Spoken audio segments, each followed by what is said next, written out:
Hello दोस्तों, आज मैं स्ट्रेंजर थिंग वेब सीरीज को एक्सप्लेन कर रहा हूँ, जो कि एक हॉरर मिस्ट्री और थ्रिलर वेब सीरीज है।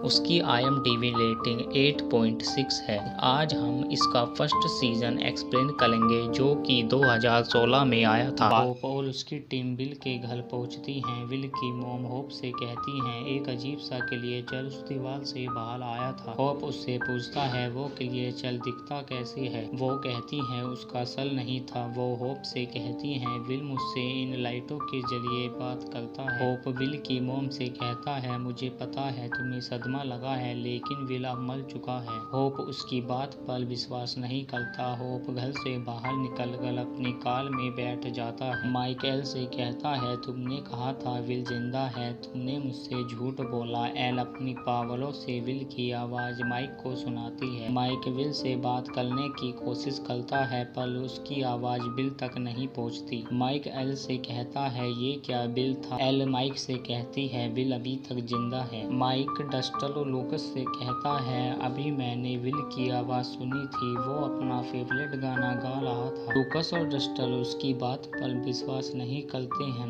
एल विल से कनेक्ट होने की कोशिश करती है, लेकिन सिग्नल कमजोर होने के कारण उससे कनेक्ट नहीं कर पाती। माइक डस्टर और लूकस उससे कहते हैं स्कूल में एक बड़ा सा रेडियो है, शायद हम उससे कोशिश कर सकते हैं। होप मुर्दा घर में होता है। वो एक लेडी से पूछता है इतना टाइम क्यों लग रहा है। वो लेडी उससे कहती है जब से गैरी गया है यहाँ सब बिगड़ गया है। होप उससे कहता है गैरी नहीं है तो पोस्टमार्टम कौन कर रहा है। वो उसे कहती है कुछ लोग स्टेट से आए थे, वो लोग उसका पोस्टमार्टम कर रहे हैं। जोनाथन और उसकी मोम को विल की बॉडी दिखाई जाती है। विल की मॉम वहाँ से बाहर आती है। वो जोनाथन से कहती है वो विल नहीं है।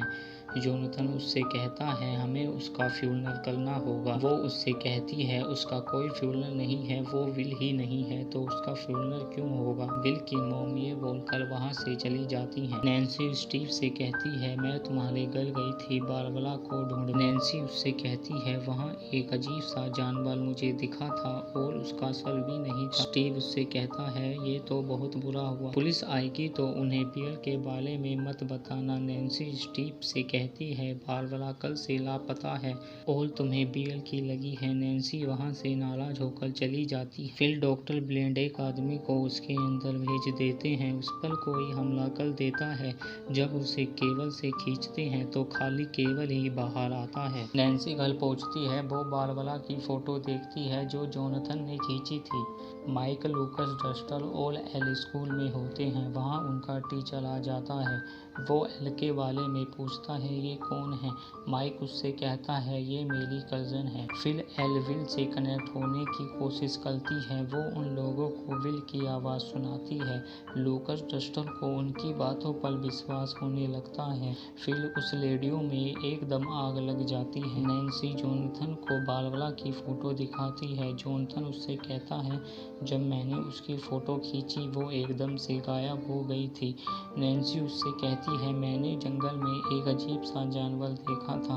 जोनाथन उससे पूछता है वो कैसा दिखता था। वो उसे बताती है उसका सर नहीं था। जोनाथन नैन्सी से कहता है मेरी मॉम भी एक क्रिएचर की बात करती हैं, उसका भी सर नहीं है। विल की मॉम रेडियो को चालू कर देती है। फिर उस दीवार से आवाज आने लगती है। विल हमें उस दीवार के अंदर दिखाई देता है। मॉम कल चिल्ला रहा होता है। तभी वो दरवाजा अपने आप बंद होने लगता है। विल की मॉम उस दरवाजे को तोड़ देती है। उस दीवार के अंदर कुछ नहीं होता। नैन्सी जोनाथन फोटो लैब में होते हैं। उन्हें उन फोटो में एक अजीब सा क्रिएचर दिखता है। नैन्सी उससे कहती है मैंने इसे ही देखा था, इसका मतलब है विल अभी जिंदा होगा और बारबरा भी। होप मुर्दा घर पहुंचता है। वो विल की बॉडी को देखता है। वो एक चाकू से उसे फाड़ता है। उसके अंदर रुइयां भरी हुई मिलती हैं। वो एक नकली बॉडी होती है। फिर विल के घर विल का डैड लॉरी आता है। होप अपनी कार को लेकर हार्वर्ड लाइब्रेरी पहुंचता है। वो उस जाली को काटकर उसके अंदर घुसता है।